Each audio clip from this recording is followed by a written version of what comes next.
pessoal, questão de número 23 do capítulo 7 do Fundamento de Física do Halliday. Nós temos aí na figura um bloco de gelo que escorrega para baixo em uma rampa sem atrito com 50 graus de inclinação.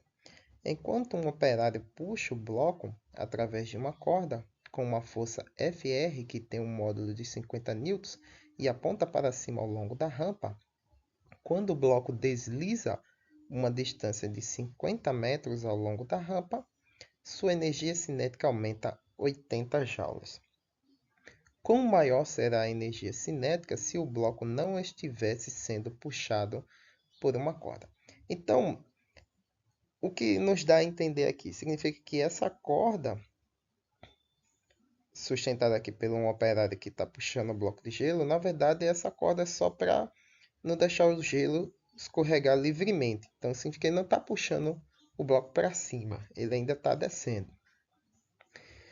E quando ele se desloca essa distância d de 50 centímetros, a energia cinética antes desse deslocamento é, em valor, né, numericamente falando, 80 joules menor que a distância no final. Né? Ou seja, ele aumenta a sua velocidade para fins práticos.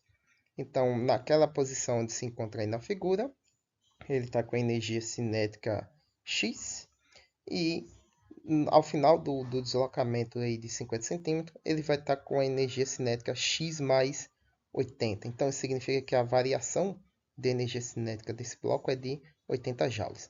E ele quer que a gente descubra ou desenvolva o quão maior é a energia cinética desse bloco em relação a esse valor que nós temos, se o gelo deslizasse livremente, sem o apoio dessa corda, o sustentando, provocando essa força de tração, e sem o atrito. O atrito está ausente nas duas situações. Então, vamos lá.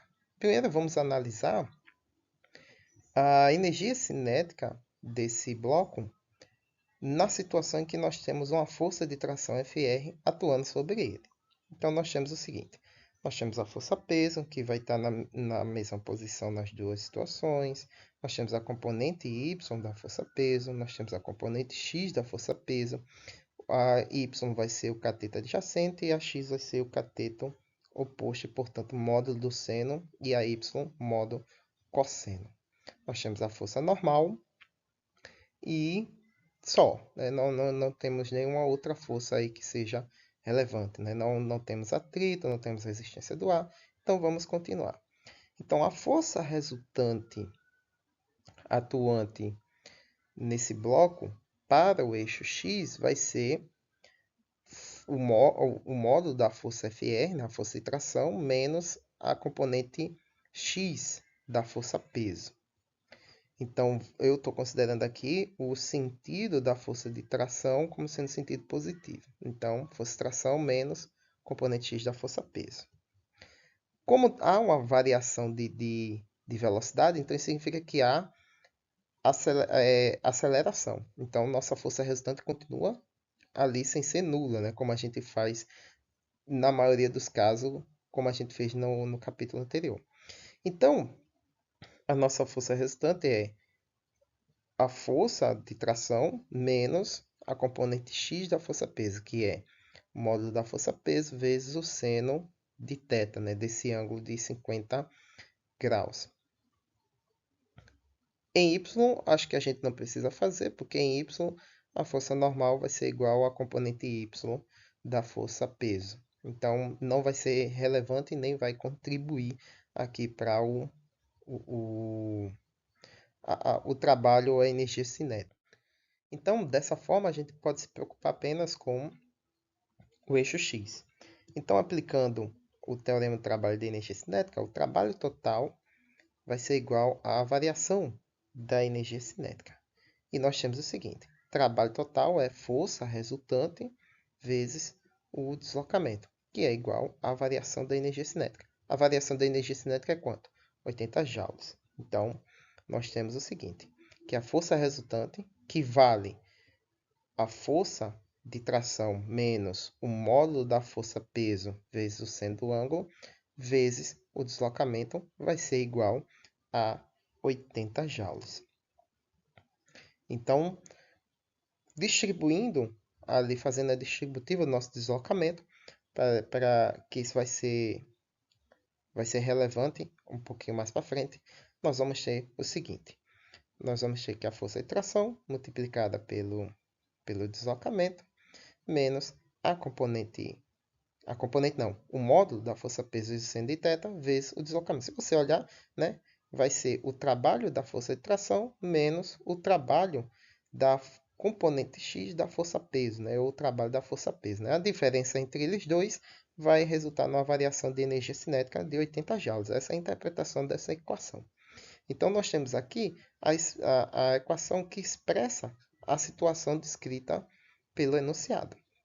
Mas agora a gente vai analisar com a ausência daquele vetor ali em vermelho, que é a nossa força de tração. Como é que ficaria essa equação? Essa equação ficaria dessa forma aqui. Aquele termo ali que a gente tem, FRD, some, né? Porque como ela não existe, aquele termo não vai existir. Nós fazemos o mesmo procedimento, só que nesse caso aí a única força que atua no eixo X é a força peso, né? A componente X da força peso. Então vai ficar somente aquele termo ali, né? Que é Fp seno θ vezes o deslocamento. Então tá aí. Então nós temos a situação em que a força de tração atua e ali agora a situação em que a força de tração não está atuando, o bloco está escorregando livremente. Então ele quer saber o quão maior a energia o quão maior a energia cinética seria em relação à situação em que nós temos a força de tração atuando. Tanto é que ali a variação da energia cinética a gente não tem disponível o valor dela ali, né? Porque a gente não sabe quanto é. Então fica ali em termos de energia cinética, menos Fp seno θ vezes o d, que é o deslocamento, igual variação de energia cinética. Então, como é que a gente faz para saber o quão maior ela é? É simplesmente fazer a subtração entre essas duas equações. Como ele já nos diz que aquele termo agora, esse novo que a gente acabou de mostrar, é maior que o termo anterior, então, naturalmente, na operação a gente coloca o valor maior menos o valor menor. Então, nossa expressão vai ficar dessa forma aqui. Ó. O termo maior menos o menor. Se bem que não precisa se preocupar com isso, né? No final é só multiplicar por menos 1 que já resolve tudo.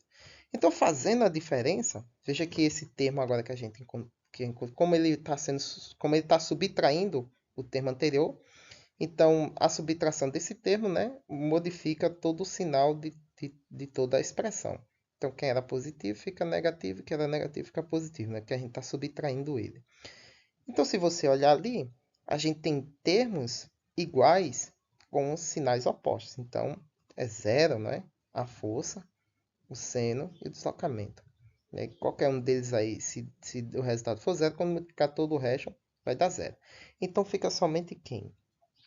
A força de tração, a variação da energia cinética na situação na verdade, força de tração não. O trabalho realizado pela força de tração, né, que força de tração vezes deslocamento, isso é o trabalho. A variação da energia cinética na situação em que essa força atua e a energia cinética que a gente quer agora. Isolando essa equação, nós temos isso daqui. Ó. Então, a energia cinética, ela vai ser... A energia cinética agora da diferença dela caindo, escorregando livremente, vai ser a energia cinética final da situação anterior, menos o trabalho realizado pela força de tração.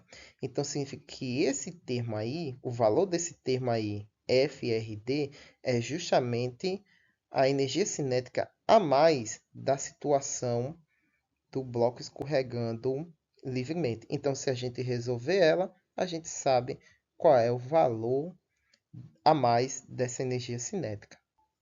Porque lembre-se, ele não quer a diferença da energia cinética um do outro, ele quer o quão a mais ela vai ser, porque se a gente resolver essa expressão, a gente só vai ter o resultado da energia cinética, mas não a diferença entre a energia cinética dessa situação para a situação anterior em que ele está amarrado pela força de tração. Então, basta somente resolver esse termo aí no final, que está subtraindo essa expressão. Então, vamos resolver porque ela é justamente quem? O trabalho realizado por essa força. Que é o que acontece, né? Se o bloco está escorregando, mas tem uma força atuando, realizando trabalho sobre ela, então essa energia cinética a mais que ela vai ganhar se escorregar em queda livre é justamente o valor perdido do trabalho realizado por essa força. Então, vamos resolvê-la.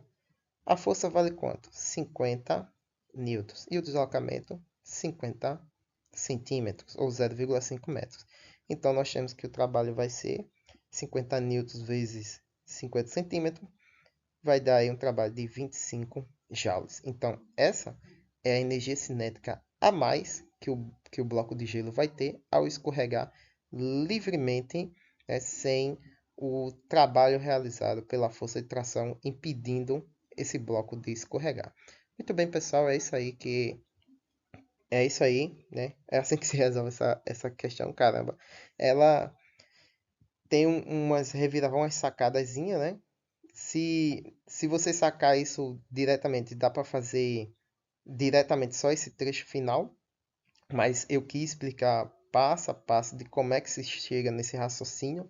Uma vez eu lembro que eu vi uma resolução que ele pega só, mostrando só essa parte final e dá uma explicação por cima e você não consegue compreender por que é que ele fez isso. Mas aqui está o passo a passo de como chegar nesse raciocínio de que por que é que essa energia cinética a mais é simplesmente o trabalho realizado pela força de tração, né? Porque na ausência dela, o objeto escorrega livremente. E como ele quer a energia cinética a mais dessa diferença, essa energia cinética a mais é justamente a ausência do trabalho realizado pela força peso, que será contrária a esse movimento. Espero que tenham gostado, espero que eu tenha ajudado vocês na compreensão dessa questão, né? Eu sei que física é complicado, é muito difícil, até para mim também, eu acho muito difícil física, apesar de gostar bastante. Então, curta e compartilhe, se inscreva no canal se você é novo e se puder, e até a próxima questão.